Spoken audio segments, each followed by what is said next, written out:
Morning world, it is 6:45 I think, give or take, and today I am picking up my 2015 Multistrada 1200S. It's a 54,000 mile service time. Mechanic says it's a bit dirty. He's clearly ridden it, he knows just what kind of bike it's like, but yeah, I ride all year round.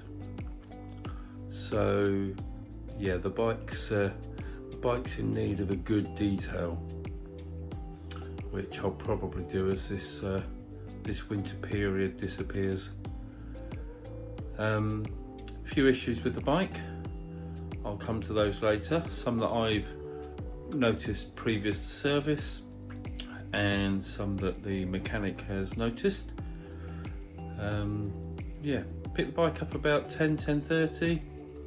No doubt the mechanic, who's very efficient, will go through it all with me, tell me what he's done.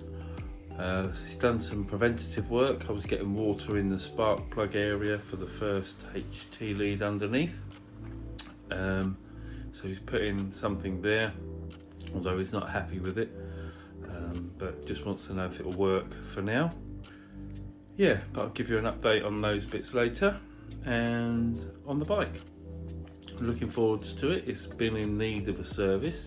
Wasn't quite at 54,000, but it needed the service, so we'll come back to you later.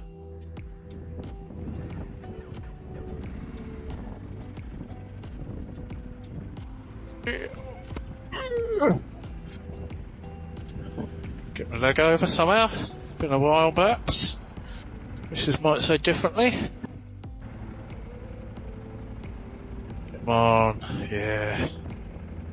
Warm. Turn it down in a minute. Bit of grease down on the floor. Get steady for a bit.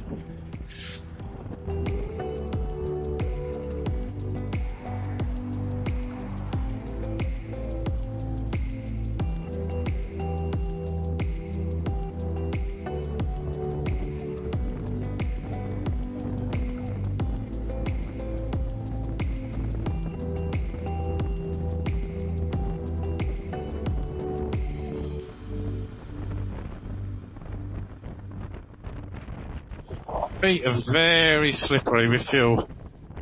I just have to take it steady.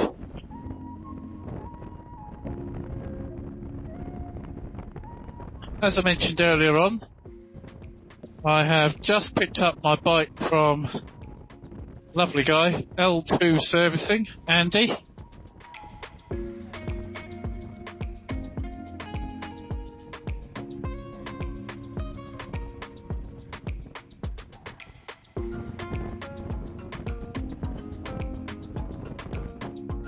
So, today I was picking up my 1200S Multistrada 2015 model.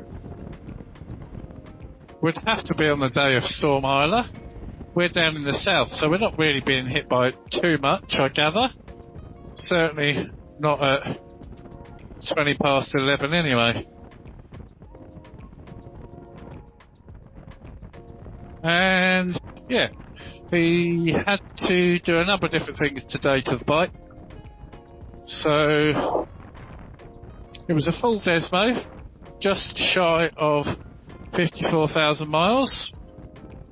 53,374 is what the clock's on now. I know he took it for a little spin this morning, couldn't resist the urge. He said it was a dirty bike.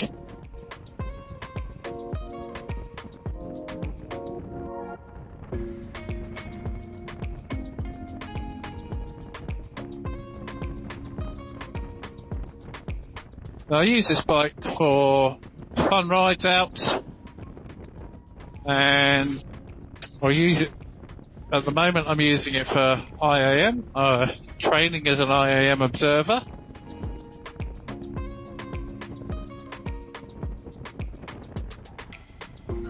I've got a test for that a week on Saturday, just gone, yesterday. So I've got a couple of pre-tests this week, just to make sure I'm on the right track, and I'll be using this bike. We have a BMW 1200S. It's the same for the 1200Ss. Love them. But it's a K1200S. And I love that bike. Absolutely love that bike. And the plan is to use that for my IAM training. So when I'm training an observer, that's the bike I'll use.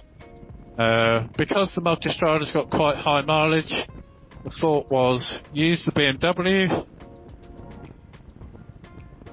It's a great looking bike. Recommended to me by my good friend Tony Langdon. Shout out to you, Tony. He had one a few years ago and said, well, why don't you try this bike? There's still good money. There's still some good models out there. And, you know, they're not sort of overly expensive. So I found a really good one up in Norwich. Bought that. Brought it back. Fell in love with it. It's a great, fun bike. And pretty good for the touring stuff as well. I took it to Scotland. Unfortunately, the Ducati Multistrada let me down. I had a recovery job back from Wales, sort of 17, 18 hour journey. It was my first trip away with my son to Wales, and the bike let me down. We broke down on day 2, so we left early day 1 on the Friday, and on the Saturday, the blooming bike broke. But you can't have these things and keep them in tip-top condition all the time. So I then went home, had a couple of hours kip, and then went back and met my son on the BMW, and it was a great bike to do it on. Really good. Anyway, back to the Multi. So, full service. So it's a full Desmo service, which is, if you know anything about the Multistradas, is everything.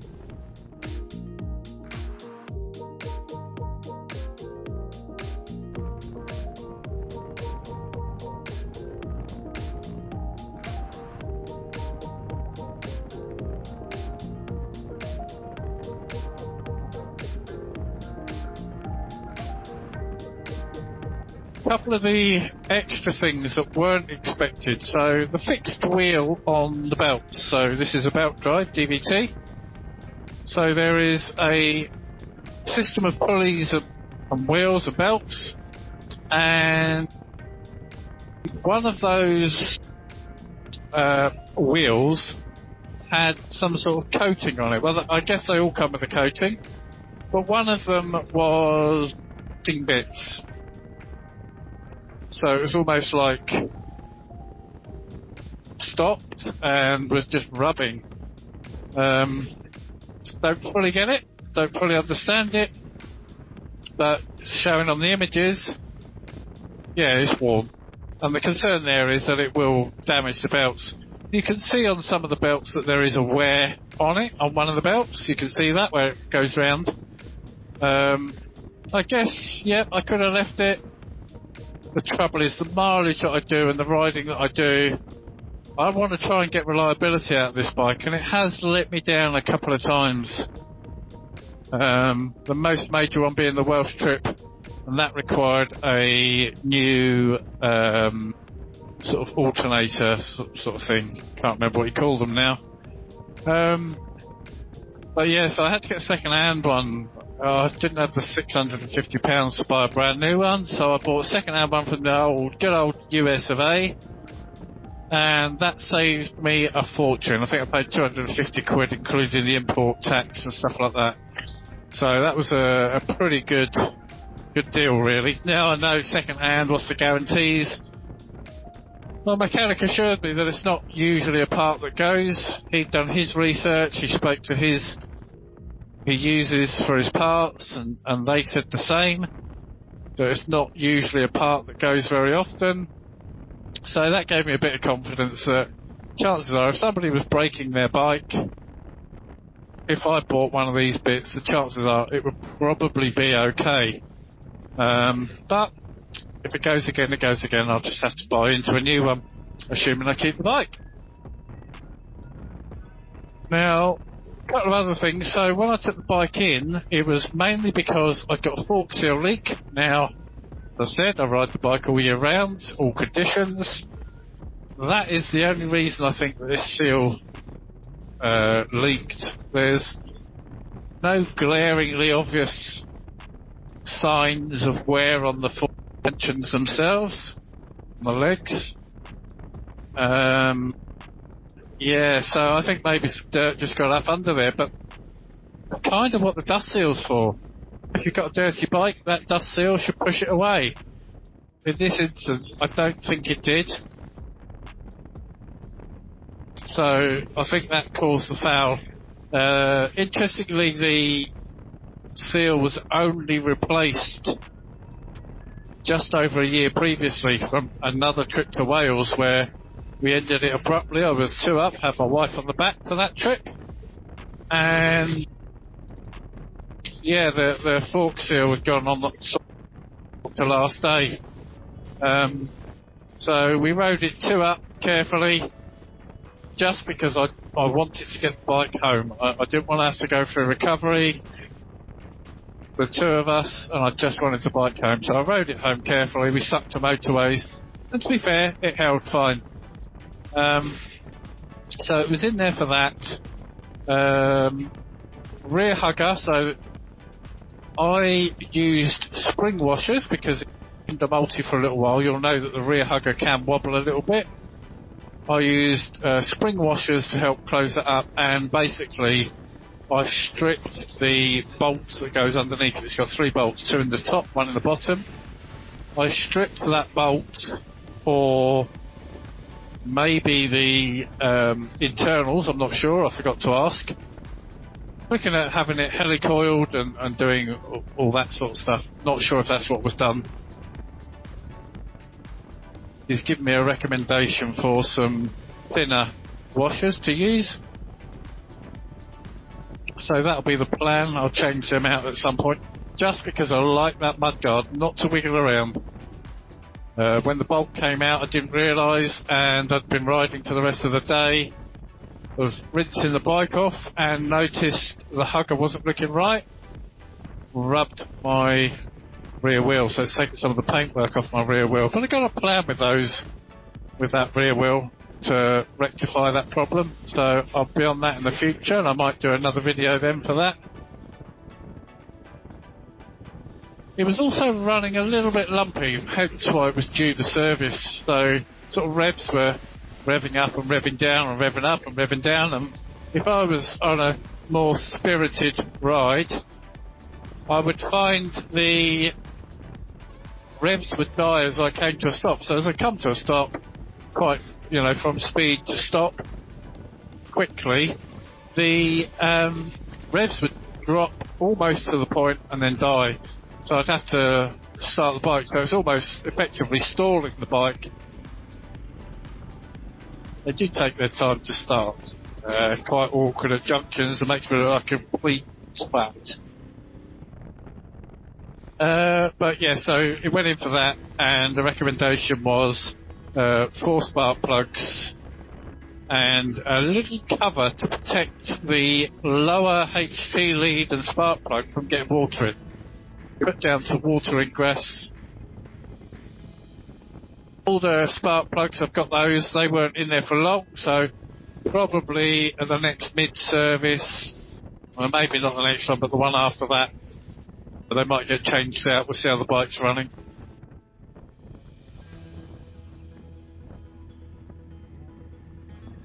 So the radiator's also been off.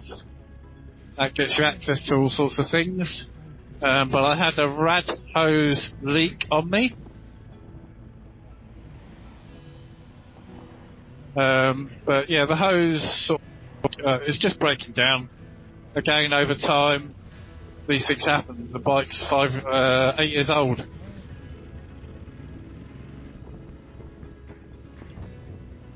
So that was replaced. The radiator came off, and don't tell Andy's wife, but cleaned the radiator up under hot water in his kitchen sink. I mean, where else would you clean up the radiator? The rear brake was sort of staying on, the brake light was staying on. It turned out to be a bracket where the brake foot lever is. Just sort of behind it is the mount for the brake light switch. And basically, I dropped the bike about a few years ago. Can't remember when it was. It was in Wales, probably about 3 years ago. I was there with the lads. Was on the phone, funnily enough, tut, but hands-free on the good old Cardo. And I was, just mounted a curb, lower curb sort of thing, mounted it, the rear wheel didn't like it, spat me off. So basically the bike went over, and I think that's where I bent it.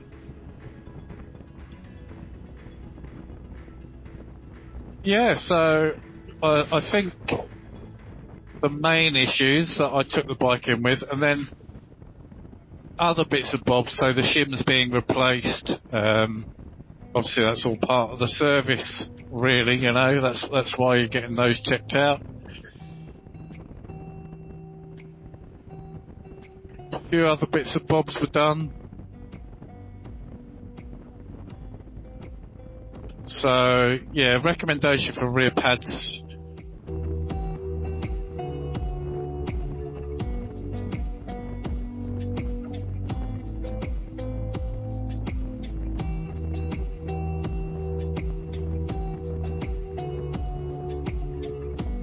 But my wife rides. For some reason, I didn't want her as my backpack anymore, so I said, go and ride your own bike. And she did. She started out on a little 125, as you do. Got her a little Benelli TNT. Great, fun little bike, that is. Fun little bike. Not a lot of power, but, you know, it gets you on the road. But it's not really a true sort of view of a bike. Not really. You know, it is just a small, fun little bike, just to give you a bit of road confidence, and yeah, I enjoyed it. It was a fun little bike, but I think if you're learning, you probably want a bigger bike. So her and my son shared a CB125F that my son bought. So when he wasn't riding it, she was riding it, and yeah, you know, she enjoyed it. It sort of got her the feel. She got the bug, but she just wanted to go faster was her problem. It's fine, but a little 125 doesn't do that. So she then went and got a big license, and she now has a Versys 650. Not a bad little bike. You know, it's not a bad little bike. Certainly for her, she likes it. It's a bit more upright. Suspension can be soft on that. She likes that because she's got a bit of a back condition, so for her it's just ideal.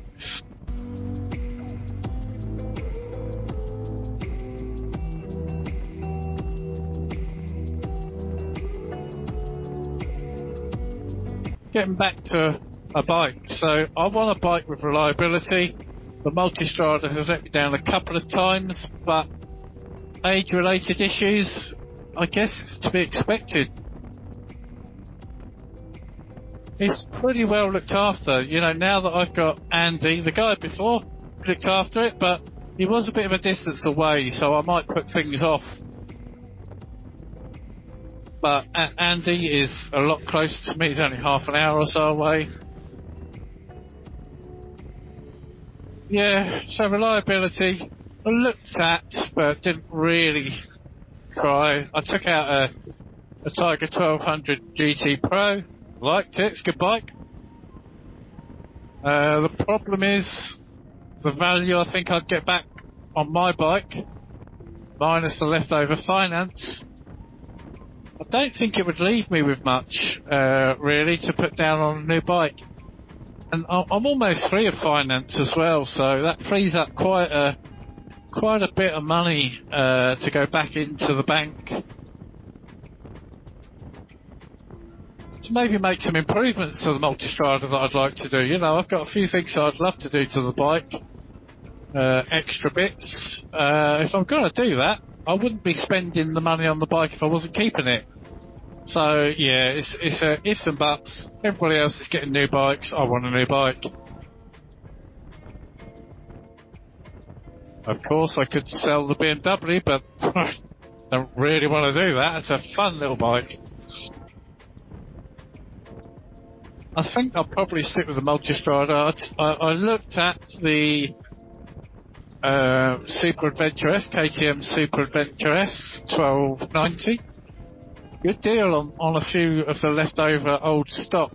They're sort of, they always do it as their KTM, but there's £2,000 off the stock price for a brand new bike, but I would want everything that this bike's got. This bike it's got the full Termi exhaust. Got the sat nav bracket. I've now got my quad lock on it. Alright, that can be changed. It's got the crash bars on it, the heated grips on it.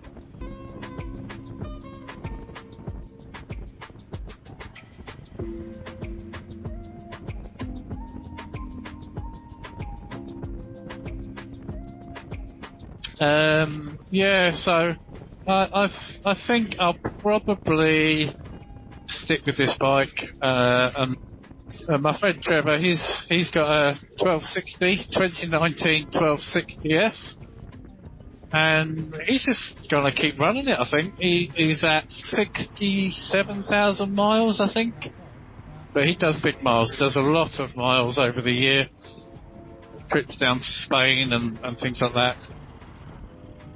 Yeah, I think that's the plan there. So I might do the same. I won't hit the mileage that he does, especially now that I've got the BMW with the IAMs. I can start doing that. It does need a service. It's got an overheating radiator at the moment. I think, again, it probably just needs to go into someone's house and have the fins washed through with warm water.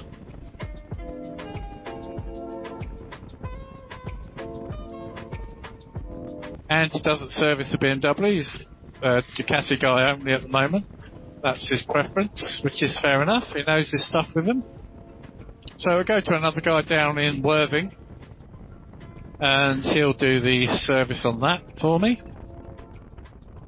But once that's back on the road and I'm comfortable with it, then that'll be my IAM bike. So the mileage on this should come down a bit. For the bike itself, the bike is a great bike. I'm probably doing a poor review of it, really. I know it's done a couple of bits, but I think that's more age. It's just, it is a great bike, and I think if you can, if you can sort of cope with the service costs, I think that's the way for me to go. Keep this bike. It is pretty much how I want it. A few extra bits to do for my own personalisation of it.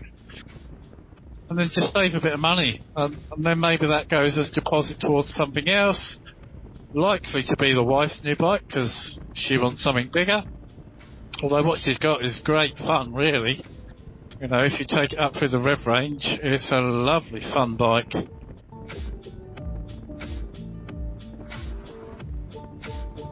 But we can see what she wants to do with that. You know, over time.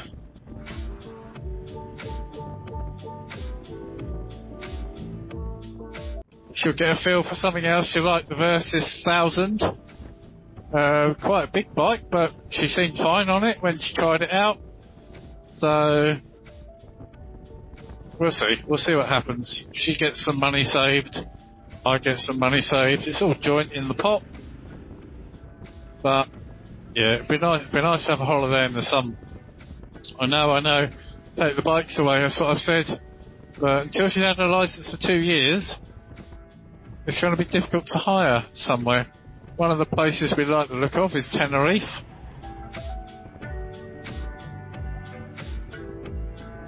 I think that'd be a great way to go. Take our gear over with us and just hire their bikes for a day or two.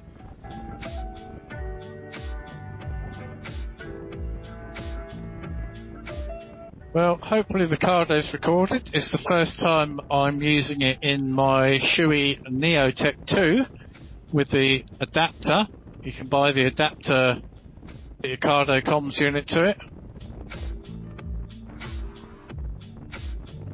My son bought it for me as a Christmas present, along with the adapter kit.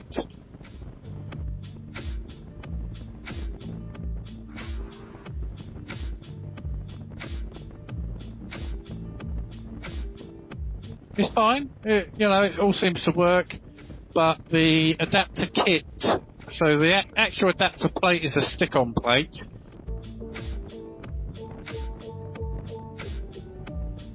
But I do think they should try to make it similar to the Neotech 2 sort of little triangle piece, so that it slots in and clips into place. That's point one with it. The other point, which I think is just a little bit annoying, more than anything else, the speaker cable's long enough, not a problem. The microphone cable, I run a boom mic in my Neotech 2, long enough, not a problem. You could probably do with a little bit extra on the actual speaker boom mic itself, so that you can move that plug, because it's a separate plug, so you could move that plug out of the way. You could do with a bit more on that. But the actual speaker cables themselves, when they're fitted and you've got everything in place, the connection port on the jack just isn't long enough to go either from the speaker to the sort of little box at the back of the Shui, or to the or from the join part on the actual 3mm jack that you use. It's just a little bit frustrating because it was a bit of a squeeze to try and get it in the box. Now, that's fine. I've got it in the box, kind of no problem, but I'm now getting a sort of crackling, or I was at home, as I said earlier on, getting a little crackling on the headset on the recording. So I don't know if that was down to the actual wiring, have I broken a wire in fitting it, or, is it because it's under strain? Or it could just be the connection. I know these recording devices aren't the best with Cardo, but, they're there. They're there to be used, and lots of people are using it as a feature.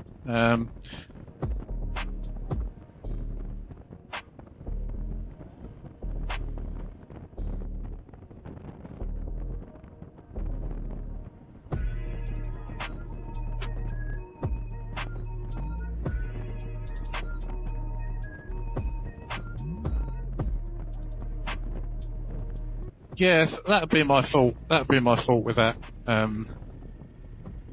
The cabling, the little triangle piece is good. I don't think there's much more to say on that until I do a review, to be honest. Well, it works. It works as a phone. I've used it for that. Play music through it. It's still the same.